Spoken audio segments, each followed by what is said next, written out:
Pues en esta tarde los hermanos nos han pedido que demos una palabra con respecto al recobro del Señor. Así que esto puede presentarse de muchos distintos ángulos. Así que les preparamos un bosquejo bastante resumido y bastante radioactivo. Yo diría, hay muchos acá, vamos a hacer lo posible por desempacar esto. Pero el bosquejo en verdad tiene tres partes, como dice el título, ¿no? Está la voluntad de Dios, luego está las estratagemas de Satanás, las maquinaciones o la estrategia de Satanás, que es el enemigo de Dios.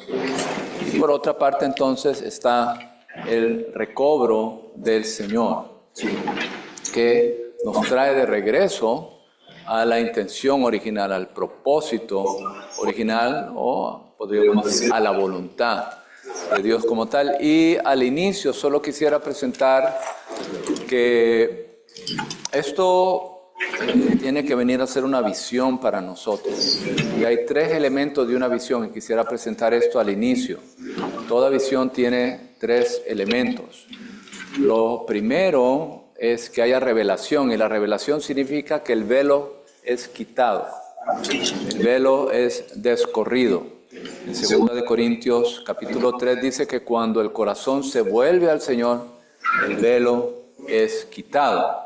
Así que conforme a Efesios 1:17 debemos orar: Señor, dame espíritu de revelación.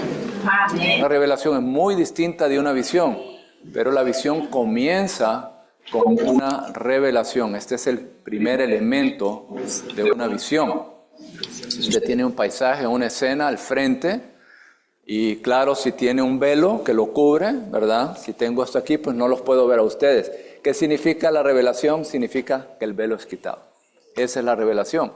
Pero el velo puede volver, y de hecho vuelve.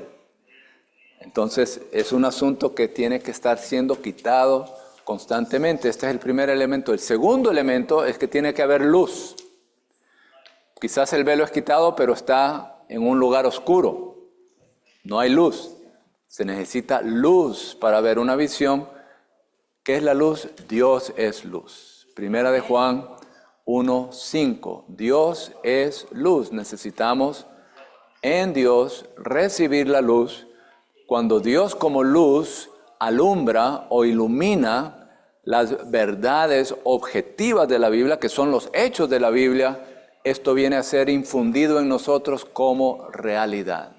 Esas verdades que están ahí plasmadas en la Biblia son verdades, pero se requiere que la luz ilumine esa realidad, entonces se infunde en nosotros para venir a ser realidad. Así que primero revelación, después luz, y por último se necesita ¿qué? Ojos. Usted puede estar en un cuarto donde hay luz, donde el velo es quitado, pero si usted es ciego, pues no va a ver nada.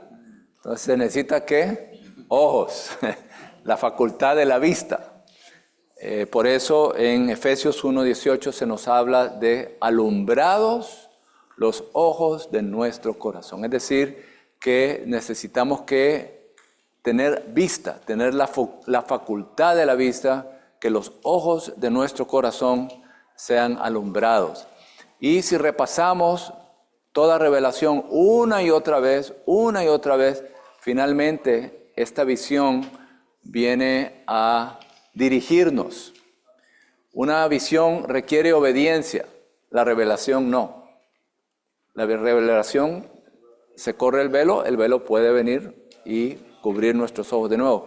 Pero Pablo dijo, no fui desobediente a la visión celestial. No fui desobediente. Entonces, eso significa que la visión exige obediencia. Y una visión nos controla. Una visión nos dirige. Una visión nos restringe. Nos limita. Así que estos tres elementos, y los animo verdaderamente que con este tema, que apartemos un tiempo para estar delante del Señor, que recibamos un espíritu de revelación para que el velo sea corrido, sea quitado, que recibamos luz en la palabra y que también entonces los ojos de nuestro corazón sean alumbrados. ¿Para qué? Para ver la voluntad de Dios, ver las estratagemas o la estrategia de Satanás y también ver lo que es el recobro para poder entonces cooperar con el Señor. Muy bien, entonces comenzando aquí con el bosquejo, el primer punto lo podemos leer todos juntos. Dice, Dios es un Dios de propósito. Y Él tiene una voluntad según su propio beneplácito. Así que no sabían, pero en esta tarde vinieron a una cita con el oftalmólogo divino y místico. Así que esperamos que en esta tarde haya colirio, que se ha quitado el velo y que verdaderamente recibamos el colirio para ver algo. Y particularmente con respecto a la voluntad de Dios, yo diría que no deberíamos ser tan rápidos. Normalmente se nos habla de la voluntad y pensamos, ¿cuál es la voluntad de Dios para mí? Pero no seamos tan rápidos. Debemos entender que Dios tiene una voluntad, que es la voluntad de Dios para Dios. Porque esto tiene que quedar establecido dentro de nosotros. ¿Y qué es la voluntad de Dios? Es lo que Dios quiere hacer. Es lo que Él se ha propuesto hacer, lo que Él desea hacer, lo que Él quiere hacer, es decir, Dios tiene una voluntad. Él, como cabeza, como rey, como autoridad suprema, Él tiene algo que Él desea hacer. Ahora, una vez eso queda establecido dentro de nosotros y nos alineamos con esa voluntad, no con su voluntad permisiva, lo que Él permite hacer, sino que una buena oración es, Señor, muéstrame tu voluntad perfecta. Manténme alineado con tu voluntad perfecta, no con lo que tú permites, sino tu voluntad perfecta para mí. Muchas veces esa oración esclarece muchas cosas. No lo que Dios permite, sino su voluntad perfecta. Entonces, allí podemos ya empezar a alinear, mi familia, mi trabajo, mis necesidades, mi salud. Ya son asuntos secundarios en las cuales ciertamente la voluntad de Dios se aplica a nosotros, pero está subyugada, alineada entonces con la voluntad perfecta de Dios. Entonces aquí hay algunos versículos en Efesios, pero antes de eso, tal vez el versículo singular en toda la Biblia con respecto a la voluntad es Apocalipsis 4:11. Quisiera leerles este versículo. Vale la pena que lo busquen, lo subrayen, lo oren. Dice, tú creaste todas las cosas y por tu voluntad existen y fueron creadas. Este es el versículo singular en toda la Biblia que nos dice por qué existimos, por qué existe la creación, por qué fueron creadas todas las cosas. ¿Por qué? Por la voluntad. Tú creaste todas las cosas y por tu voluntad existen y fueron creadas. Todo comienza entonces con la voluntad de Dios.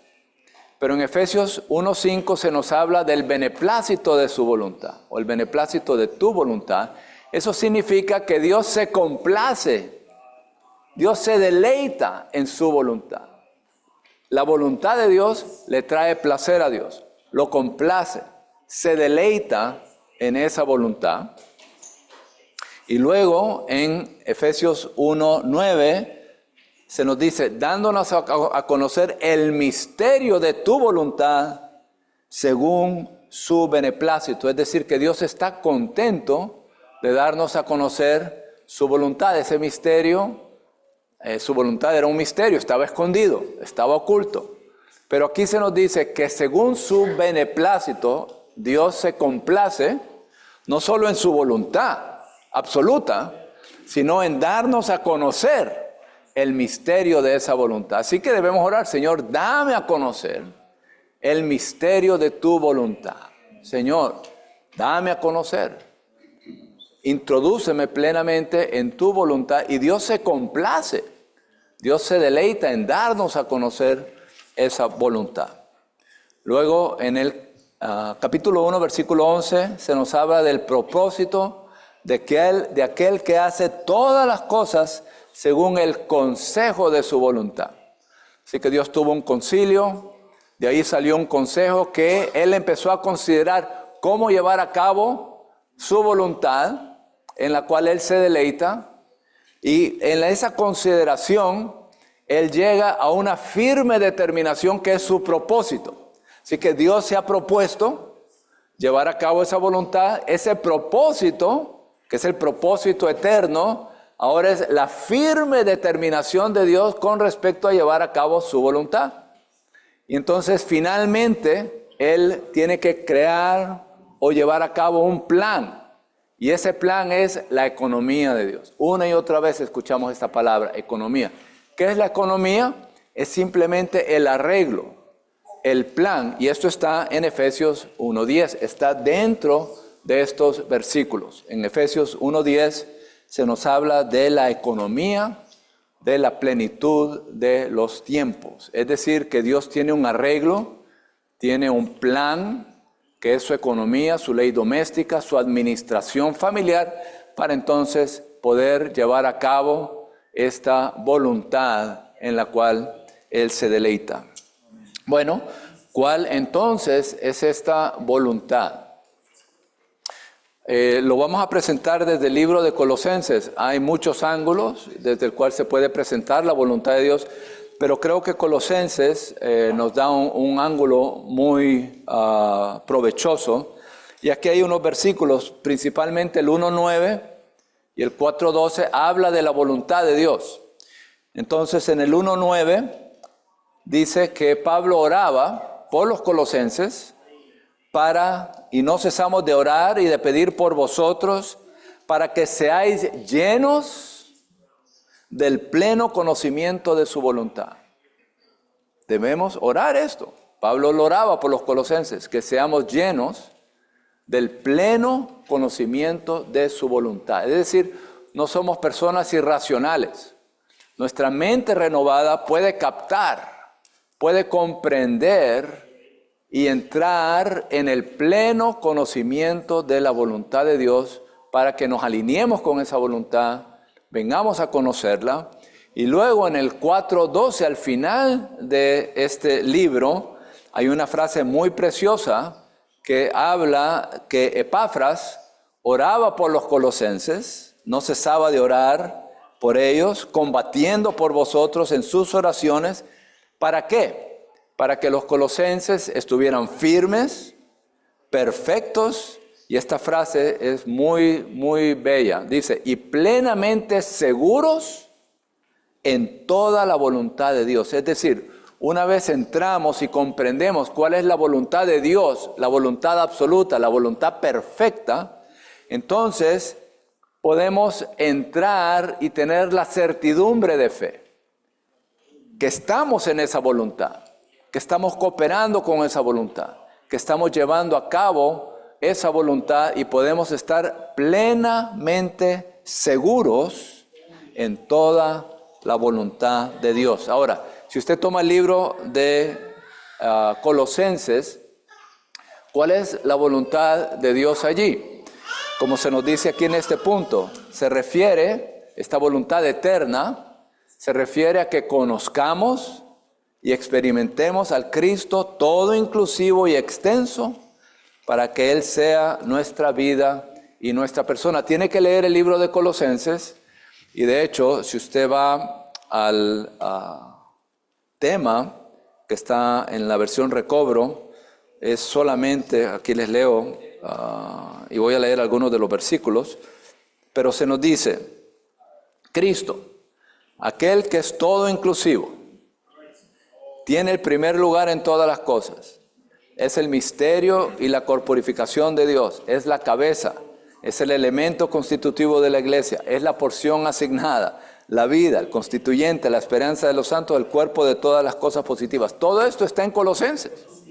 Si usted se mete en el libro de Colosenses, viene a ver de que Cristo, en la economía de Dios, en la voluntad de Dios, Cristo lo es todo. Él es Dios, Él es hombre, Él es la cabeza, Él es el cuerpo de todas las cosas positivas, Él es el nuevo hombre. O sea, Él lo es todo en la economía de Dios. Por ejemplo, aquí se nos dice que Él es preeminente. Versículo 18, 1:18, que en todo Él tenga la preeminencia, es decir, que Cristo tiene el primer lugar, incluso en la deidad. A Él se le dio el nombre sobre todo nombre. Cristo tiene la preeminencia, tiene el primer lugar. Él es el Redentor, versículo 14, en quien tenemos redención. Él nos ha redimido. Él es la imagen de Dios. Él es la imagen del Dios invisible. Versículo 15, Colosenses 1:15. En la creación, cuando todo fue creado, Él es el primogénito. Efesios 1:15. Ahora en la nueva creación, en resurrección, es el primogénito de entre los muertos. Así que en la vieja creación, Él tiene la preeminencia, Él es el primogénito. En la nueva creación, en resurrección, Él es el primogénito, Él tiene la preeminencia. Él es la cabeza del cuerpo, versículo 18. Él es el cuerpo de todas las sombras, es decir, Él es la realidad de todo, de toda cosa positiva. Es la realidad de esa silla. Es la realidad del hogar, del techo, de la comida. Él es el agua, Él es el pan, Él es el aire, Él es la realidad. Todo eso es una sombra. Cuando usted tiene una sombra, ¿verdad? Hay una sombra, si hubiera una luz acá, habría una sombra. Pues lo que usted ve es la sombra, usted ve el pan. Pero ¿cuál es el cuerpo de esa sombra? La realidad es Cristo. O sea, todo esto eso es solo un poquito. Hay mucho más en el libro de Colosenses que nos muestra que verdaderamente Cristo lo es todo. Por eso esa palabra todo inclusivo significa que Él lo es todo. ¿Y qué significa que Él sea extenso? Significa que en cada aspecto de lo que Él es ilimitado. Él es inconmensurable, ilimitado. Él es amor, sí, ilimitado. Él es paciencia, benignidad, ilimitado. Perseverancia, ilimitada. O sea que en todo ese espectro de lo todo inclusivo que Él es, en cada uno de esos aspectos, Él es extenso. Cuán vasto es Él. Ahora, este Cristo en la economía de Dios, ¿cuál es la voluntad de Dios? Que Él venga a ser nuestra vida. Que Él venga a ser nuestra porción. Que Él venga a ser nuestra persona. Colosenses 1:12 habla que Él es la porción de los santos en la luz. Colosenses 1:12. Colosenses 3:4 dice, Cristo, nuestra vida. Es decir, Él es el que en la economía de Dios lo es todo, pero Cristo quiere que este Cristo, que es todo inclusivo, venga a ser nuestra porción, nuestra vida, nuestra persona. Ok, eso es por el lado de Cristo. ¿Qué tal por el lado corporativo de la iglesia? Si usted también lee estos versículos acá, verá que Él no solo es la cabeza del cuerpo, sino que también Él es el cuerpo de la cabeza. Versículo 1:18, el cuerpo, que es la iglesia. En el 2:19 habla de todo el cuerpo, crece con el crecimiento de Dios. 3:15 dice que fuimos llamados en un solo cuerpo. Así que el cuerpo entonces es la expresión corporativa de este Cristo. Así que la voluntad de Dios tiene que ver con Cristo y su cuerpo, con Cristo y la iglesia. Vale la pena ir a Romanos 12 para que entonces ahí usted vea que la vida del cuerpo, es decir, llevar la vida del cuerpo, equivale a la voluntad de Dios. En Romanos 12:2 dice, no os amoldéis a este siglo, sino transformaos por medio de la renovación de vuestra mente para que comprobéis cuál sea la voluntad de Dios. Así que aquí equipara la voluntad de Dios con vivir la vida del cuerpo. Lo bueno, lo agradable y lo perfecto. ¿Cuál es la voluntad de Dios? Que pongamos en práctica la vida del cuerpo. Para eso entonces nos consagramos en sacrificio vivo. Romanos 12:1. Somos fervientes en espíritu. Versículo 6. Somos renovados en nuestra mente, versículo 2.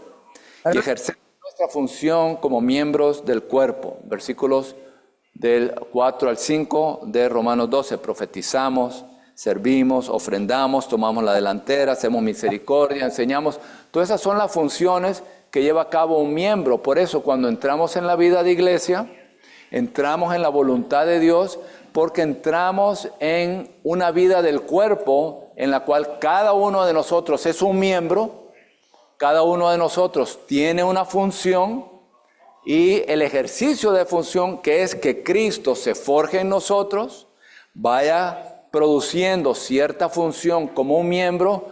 Cuando esa función es liberada, entonces el cuerpo viene a ser edificado. Ahora, Satanás tiene entonces su estrategia, tiene una estratagema. Y la estratagema de Satanás tiene que ver con muchos sustitutos. Dios desea que Cristo sea nuestra vida, nuestra persona. Él desea que el cuerpo de Cristo sea uno. Eso tiene que ver con la unidad, con la expresión. Y Él desea que cada uno de nosotros ejerzamos nuestra función.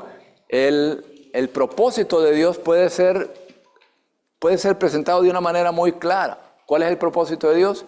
Que Cristo sea nuestra cabeza, nuestra vida, nuestra persona.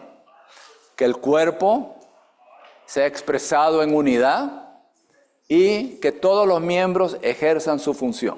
Ese es el recobro, esa es la voluntad de Dios. Pero, ¿qué hace Satanás? Satanás hace lo opuesto.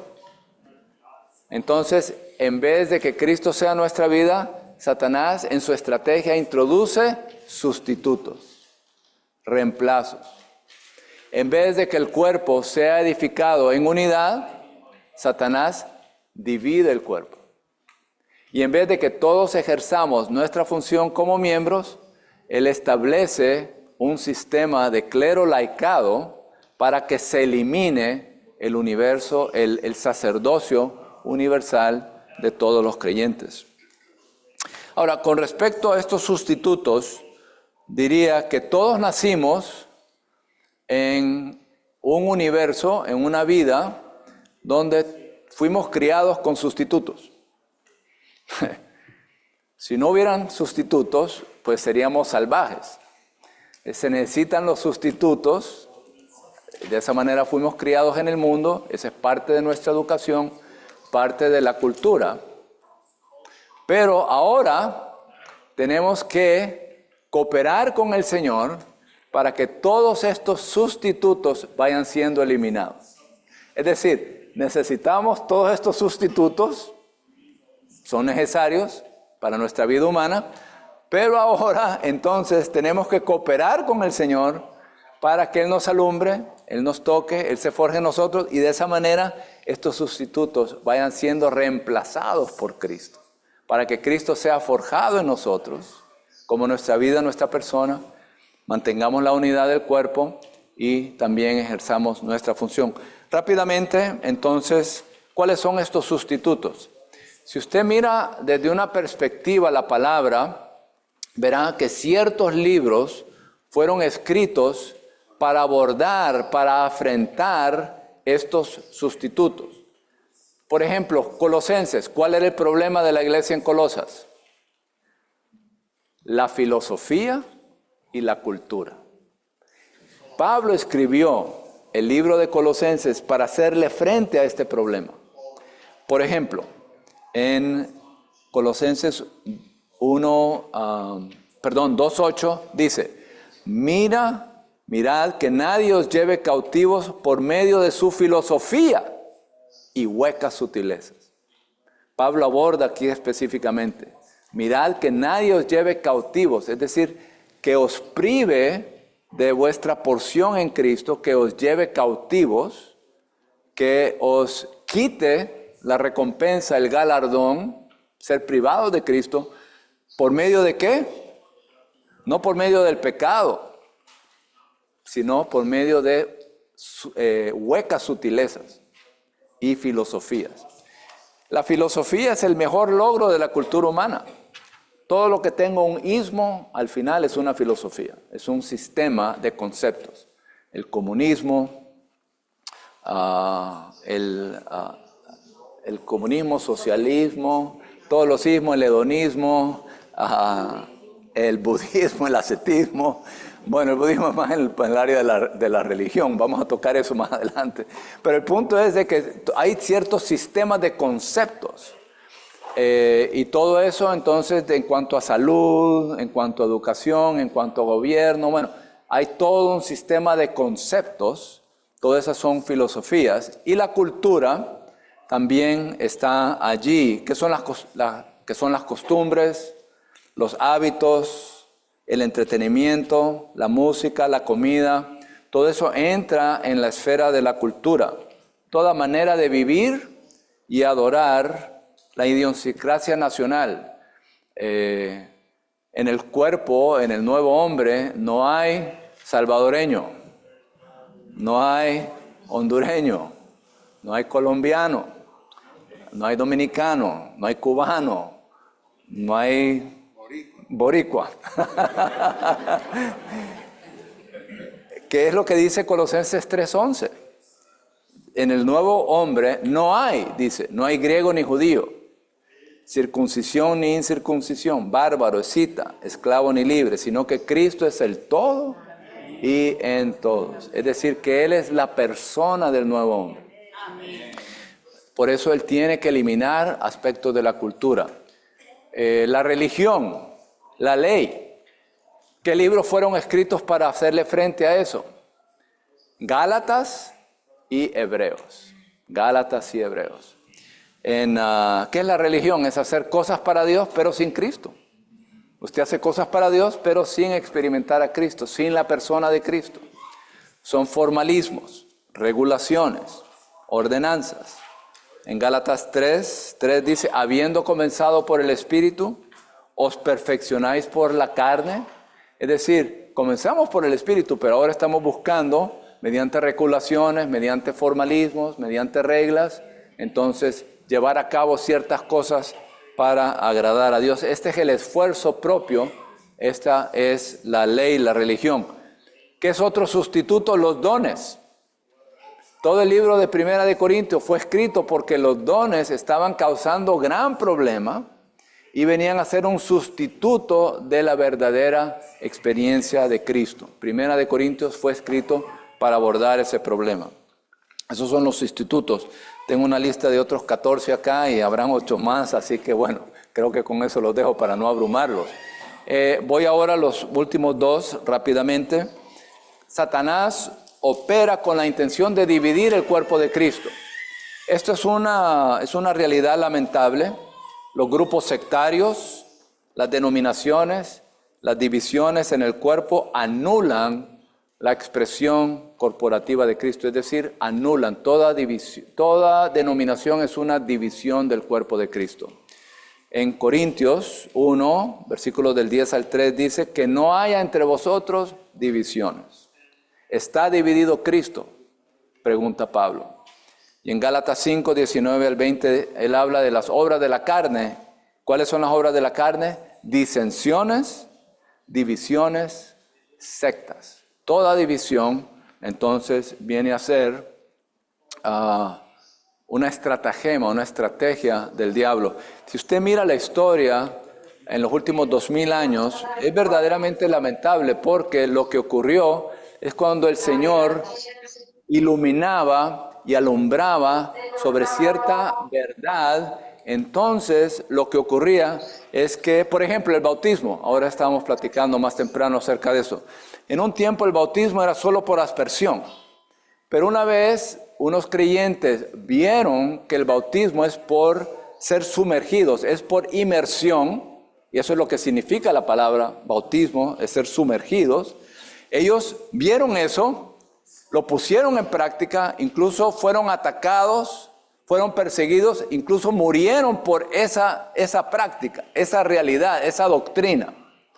Pero ¿qué es lo que hicieron? Se apartaron de todos los otros cristianos para poner en práctica el bautismo. Entonces ahí entraron los bautistas y otros antes de ellos. Igual con el presbítero. Igual con los dones, es decir, los creyentes en la historia veían una realidad, lo veían en la palabra, veían cierta verdad, la aplicaban y luego se dividían de los otros creyentes. se dividían de los otros creyentes. Y así poco a poco el cuerpo de Cristo en los últimos 2000 años ha sido partido en pedazos. Entonces la visión de la iglesia es que somos uno. Y somos uno de manera práctica en la ciudad donde vivimos. Y de esa manera, entonces podemos entrar en la realidad de la unidad del cuerpo de Cristo. Y finalmente, ¿cuál es la tercera estrategia de Satanás? Anula nuestra función. O usted se extralimita en su función, o usted queda ahí como una estatua de hielo y no hace nada. Se queda congelado sin ninguna función. Esto lo podemos ver en Apocalipsis, capítulo 2, versículos 6 y 15. Y es interesante que el Señor dice allá a la iglesia, le dice, ¿tienes esto? Que aborreces las obras de los nicolaitas, las cuales yo también aborrezco. El Señor no solo ama, Él también aborrece. ¿Qué son las obras de los nicolaitas? Primero comenzaron como obras, pero en el versículo 15 dice, tú también tienes a los que de la misma manera retienen la enseñanza de los nicolaitas. Es decir, que esas primeras obras de los nicolaitas luego vinieron a ser codificadas como enseñanza. ¿Qué es la obra o la enseñanza de los nicolaitas? Nicolaita viene de dos palabras en el griego. Nico significa vencer, conquistar. Y laíta significa laico, gente común, el común de la gente ordinaria. ¿Quiénes son los nicolaitas? Los que vencen o conquistan a los laicos. Entonces se establece que un sistema de clero laicado. El sistema de clero laicado entonces anula la función de todos los miembros, anula el sacerdocio universal.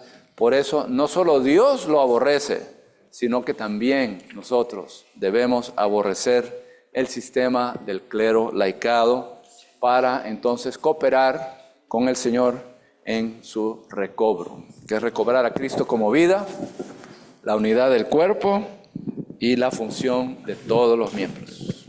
Muy bien, ahora vamos a la parte buena, les di toda la parte mala. Bueno, la primera estaba buena de la voluntad. Aleluya. Siempre Satanás está ahí para arruinar todo. Y solo queremos decir que al final tenemos este panfleto, esta publicación que quisiéramos dárselas. Aquí también se presenta hay una presentación de la misma manera. Aleluya. Si por unos segundos ponemos al lado nuestros bosquejos, no los tienen que poner físicamente, pero eliminen los bosquejos, todo lo que tengan en su mano. Y alguien nos pregunta, ven acá, ¿qué es el recobro del Señor? ¿Puedes explicarme? La pregunta sería, ¿cómo nosotros responderíamos? Posiblemente entre nosotros hay muchos que llevamos ya décadas. Hemos nacido dentro de la vida de la iglesia. Pero esa pregunta puede venir en cualquier momento. La pregunta es, si alguien nos pregunta, ¿qué podemos decir? Yo no lo digo, me la estoy haciendo yo mismo. Por eso que les digo, me he hecho esa misma prueba. Si alguien me pregunta qué es el recobro del Señor, hermano Eric mencionó que vamos a enfocarnos desde un ángulo hoy. Y este es el bosquejo que tenemos aquí.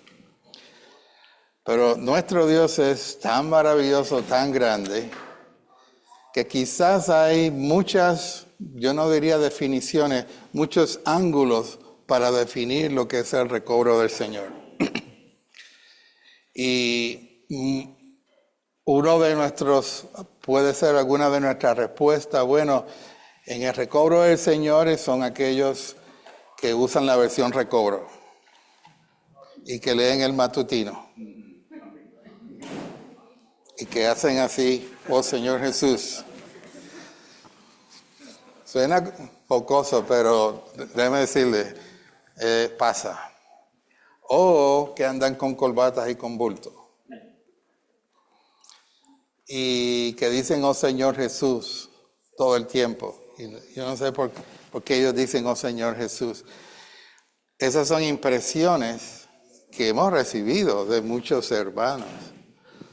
Pero entonces, ¿qué es el recobro del Señor? Bueno, si dejamos el bosquejo aquí, con lo que se ha compartido, podríamos encontrar algo de lo que es el recobro del Señor. No la voy a contestar, solamente la voy a dejar ahí para que la piensen. Pero vamos a mirar otro ángulo.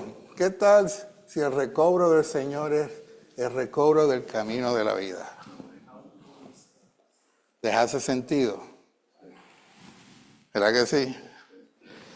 ¿Qué es lo que le ha pasado al hombre? Él se ha movido de un lugar de la vida a la muerte. Y nosotros tenemos que aprender a retornar a la vida. Eso puede ser otra no, yo no quiero usar la palabra definición, pero otra manera de cómo ver el recobro del Señor. Pero lo que el hermano estaba compartiendo, un aspecto intrínseco, clave, que nosotros tenemos que entender.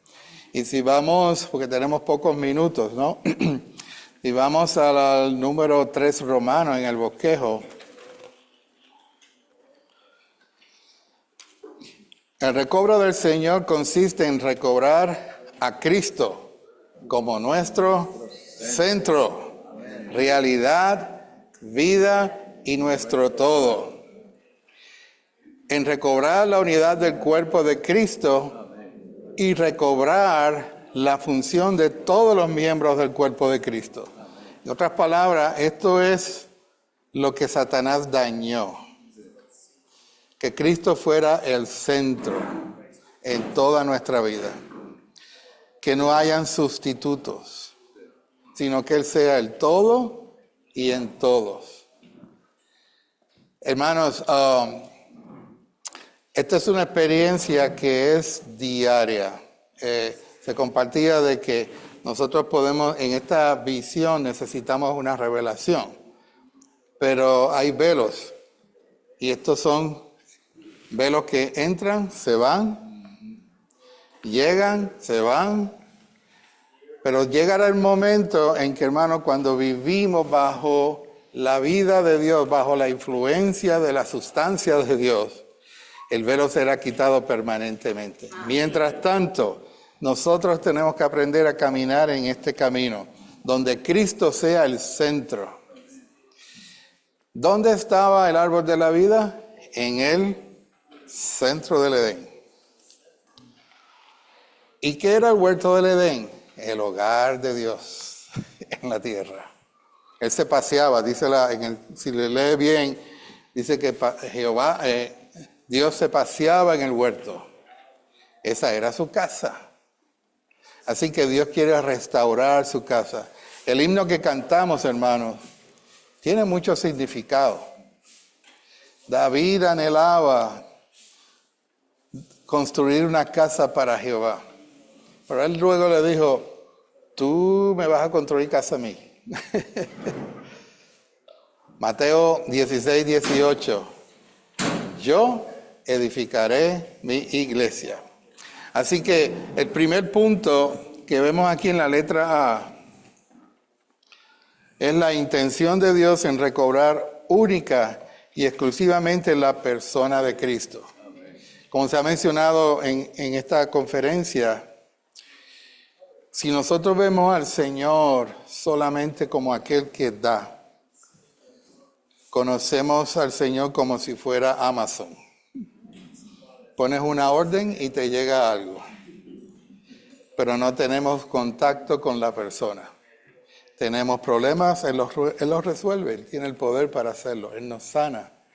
Pero solamente conocemos parcialmente un ángulo de Dios. Pero Él es tan rico y suficiente en todas las cosas, extensivo. Y por ser extensivo, Él puede afectar toda nuestra vida.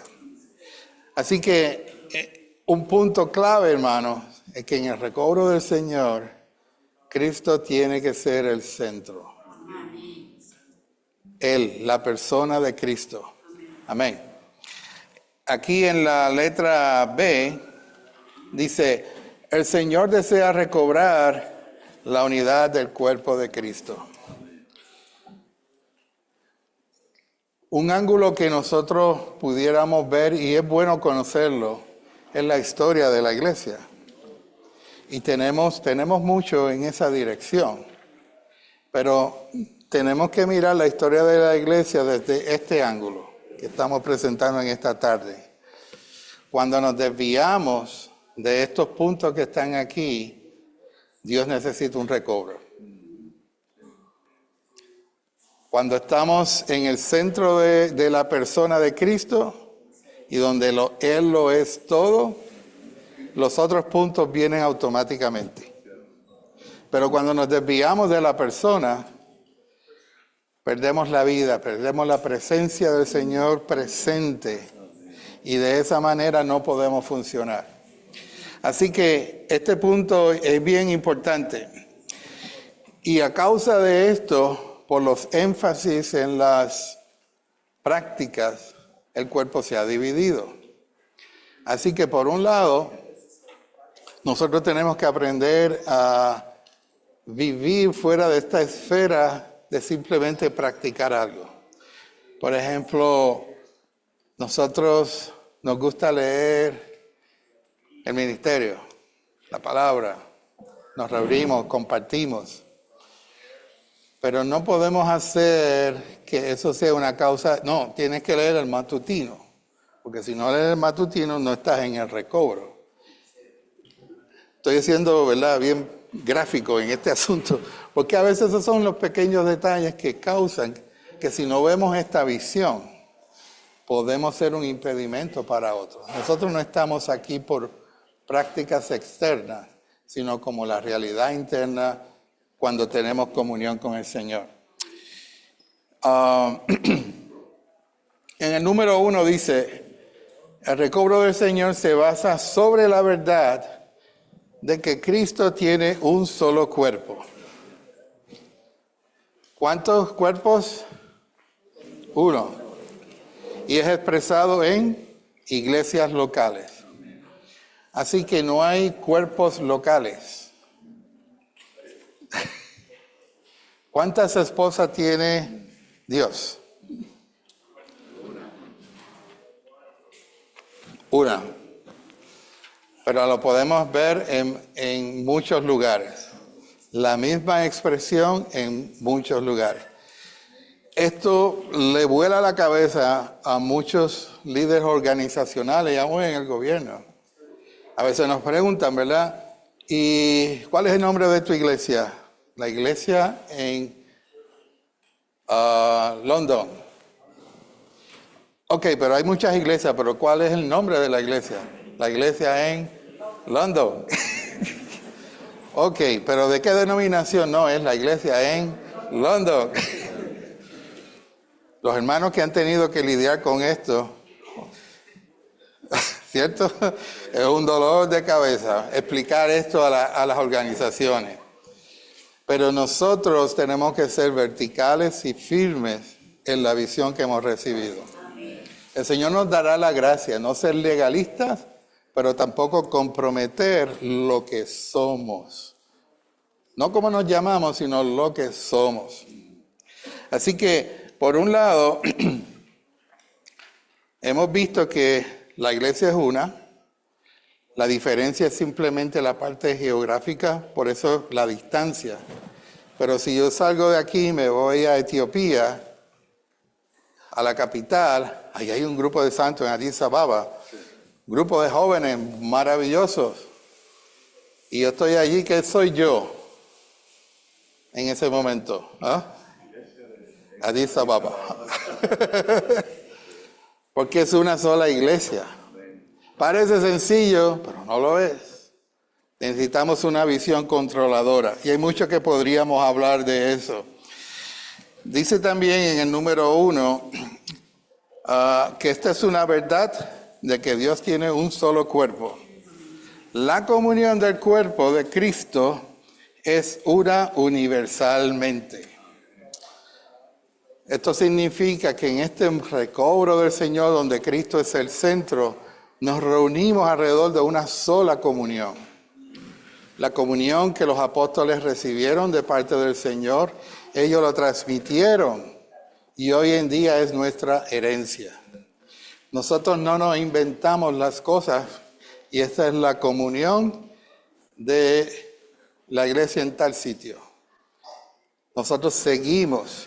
Y si vamos en el libro de Hechos, yo sé que es un versículo muy conocido, Hechos 2:42.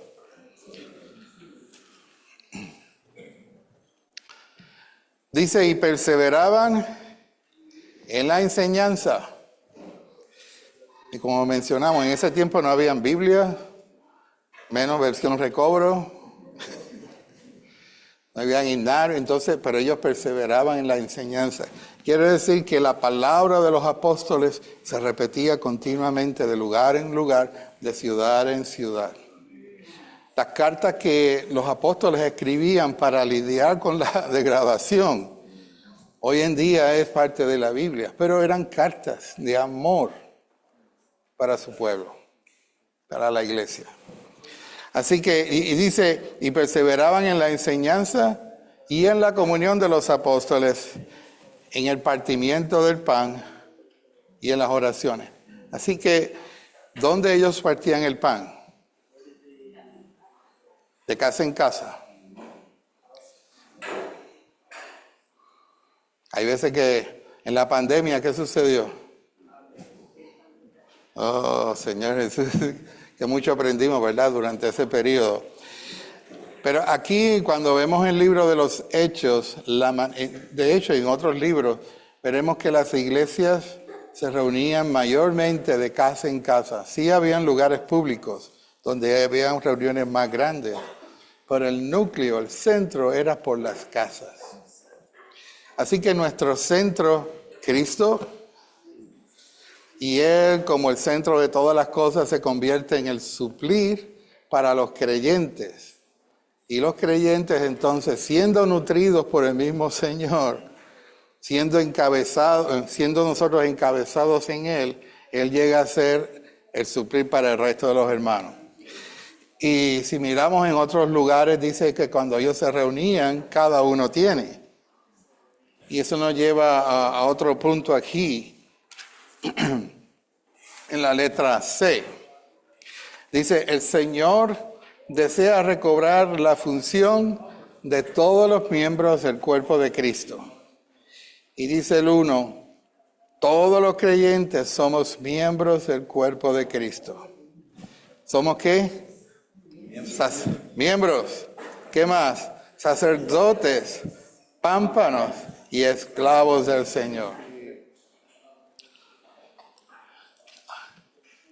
Si un daño ha causado mucha frustración en el mover del Señor en la tierra, es cuando los miembros dejan de funcionar. Cuando los nicolaitas absorben la reunión. Ahora, vamos a traer a balance aquí un asunto. Cuando decimos funcionar, ¿a qué se refiere? Primero, en este camino de la vida, nosotros aprendemos a poner nuestra mente en el Espíritu y mientras nosotros estamos mirando al Señor, como dice 2 Corintios 3:18, mirándolo cara a cara, algo sucede en nosotros, somos transformados. Y en esa transformación, la vida de Dios se constituye en muchas áreas de nuestra vida. Ese es el suministro para las reuniones. Pero si nosotros no tenemos esa experiencia porque estamos en el árbol complicado, nuestra vida se seca. Entonces, ¿qué hacemos? Nos podemos sentar en una reunión y se oyen las moscas y nadie dice nada, estamos muertos. Pero cuando la vida está fluyendo, todo funciona. Y no es solamente en el hablar, hospitalidad, abrir nuestras casas, ayudar a los hermanos, predicar el evangelio. Hay un fervor espontáneo y natural que proviene de la vida. Y esa vida fluyendo produce un cambio. Y así la iglesia se edifica. Así que el Señor está recobrando hoy en día la función de cada miembro. Sí, amén. En el terreno de la unidad, fuera de toda división, teniendo a Cristo como el centro. La universalidad, el todo y en todos. Ahora, yo quisiera traer unos versículos que quizás no parece ser muy directamente relacionados, pero con esto quiero cerrar. En Juan, capítulo 13, quizás algunos de ustedes están muy familiarizados con este versículo, con este capítulo.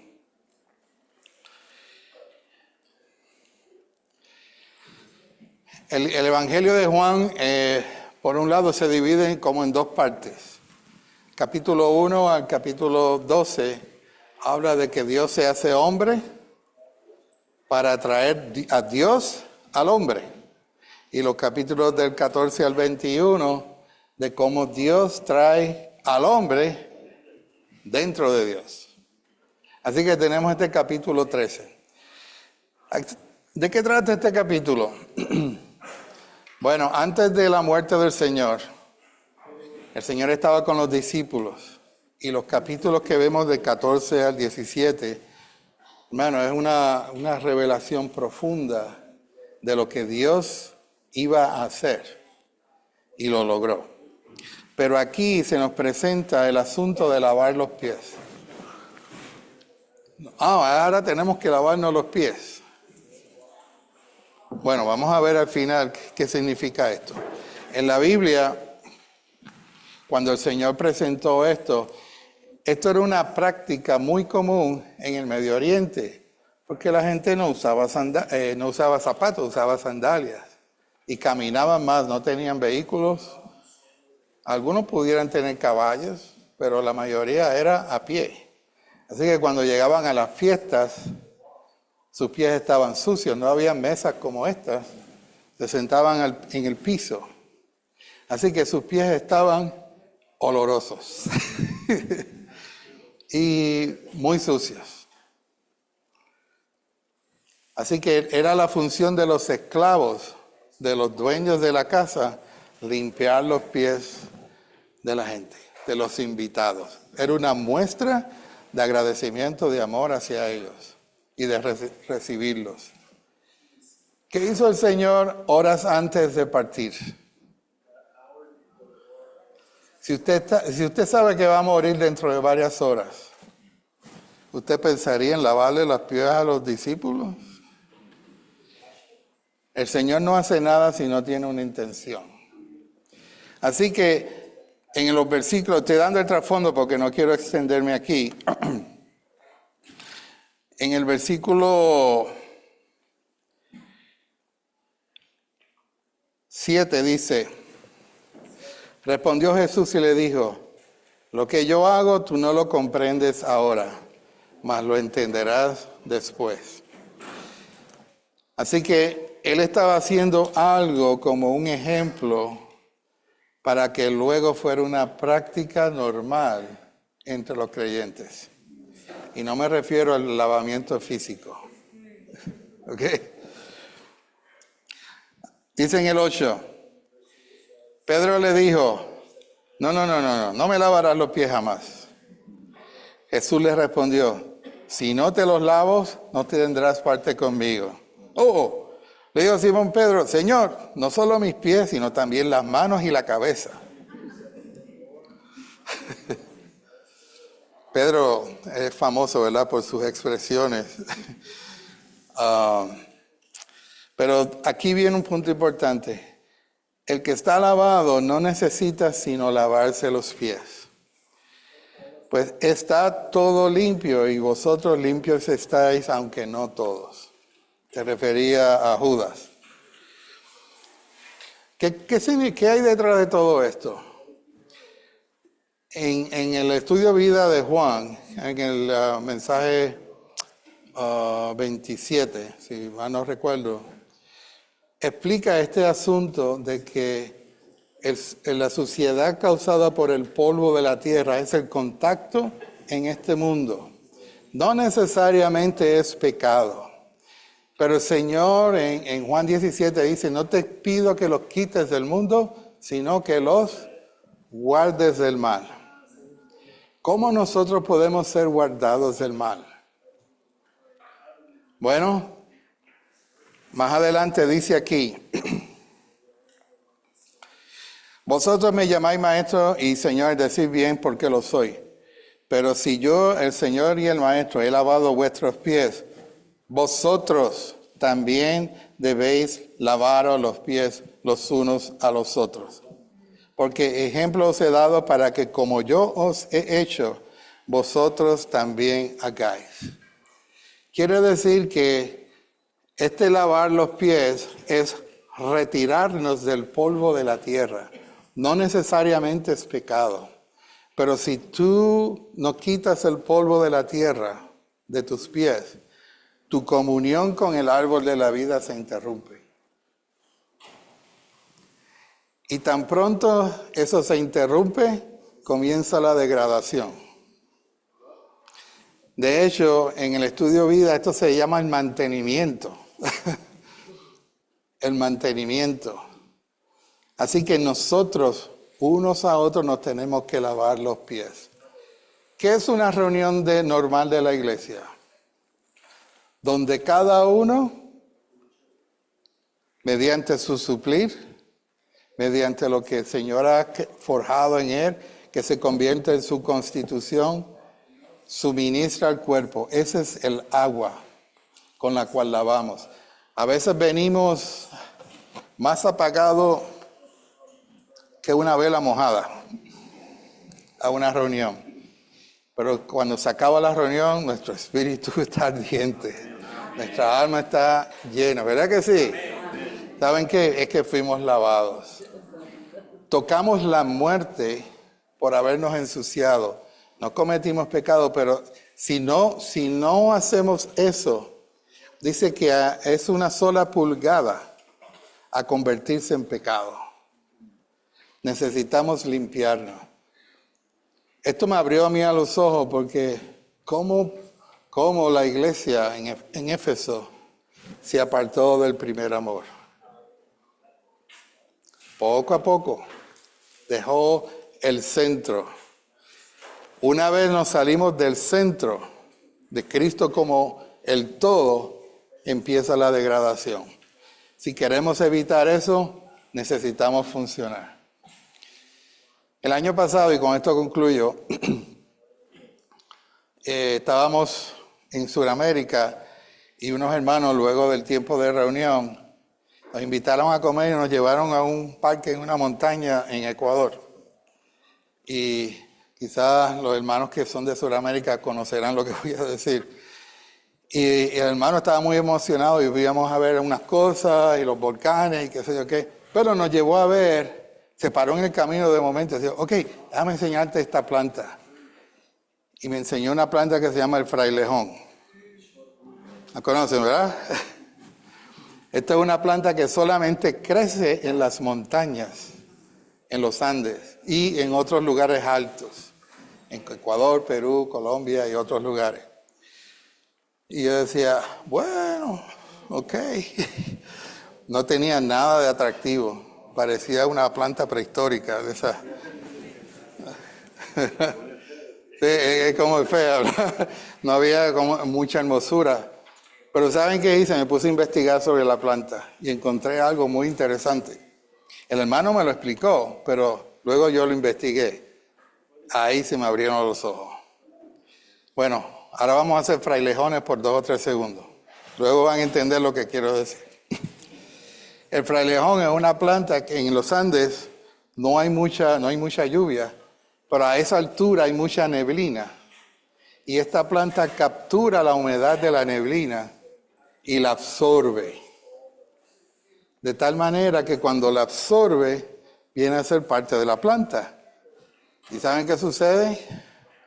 Con el tiempo, esa agua sale de la planta y forma pequeños riachuelos. Ya.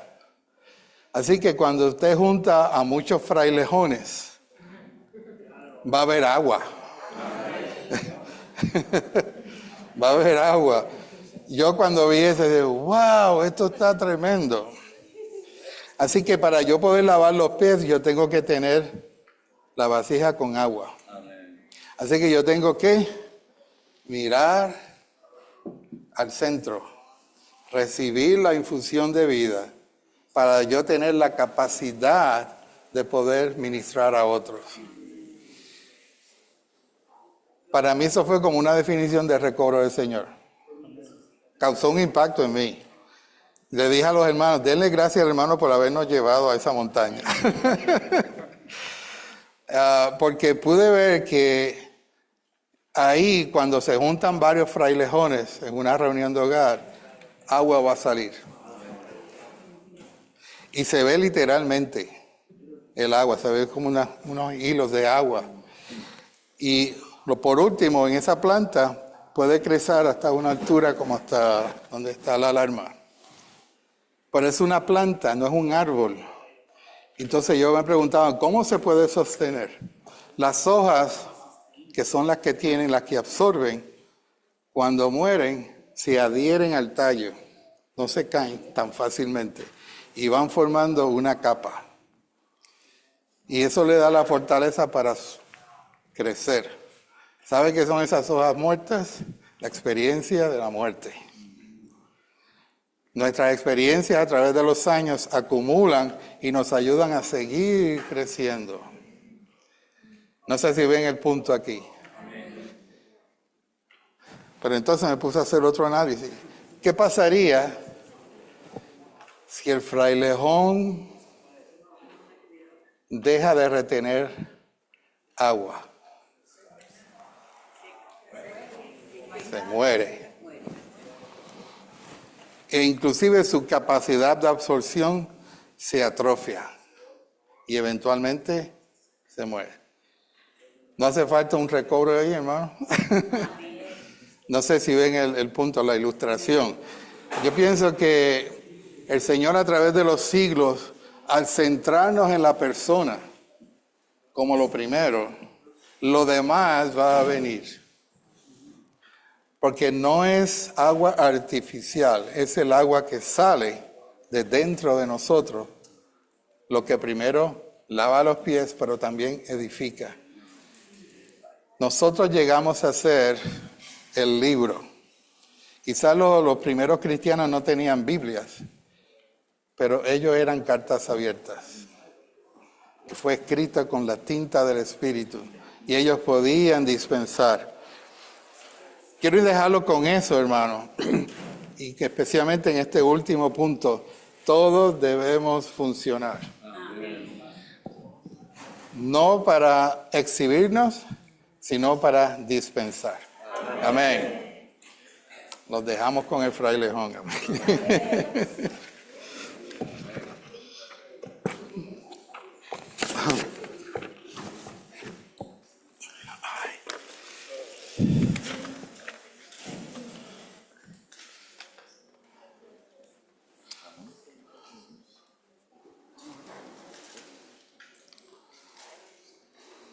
Amén. Alabados al Señor, hermanos. Amén. Nuestro Dios es un Dios de propósito. Amén. Amén. Hay una palabra, pero el hermano dijo, ¿qué es el recobro? ¿Cuál sería la respuesta? Como el hermano pues, lo explicó, pues, muchas veces hemos tenido la pregunta a nosotros. Es cierto. Pero hay algo que a mí siempre me ha impresionado, que el mismo Señor dijo esto. Yo he venido, ¿qué? A recobrar lo que se había perdido. Oh, Ya, exacto. muchas cosas. Muchas cosas, hermanos, que se han perdido y claro, esas muchas cosas es Cristo. Amén. Es una persona maravillosa. Amén. Así que creo que no habrá mucho tiempo para testimonios, así que vamos a parar acá, hermanos, y pues tengamos comunión, hermanos. Lavemos los pies unos a otros. Eso es el Señor, hermanos. Oh.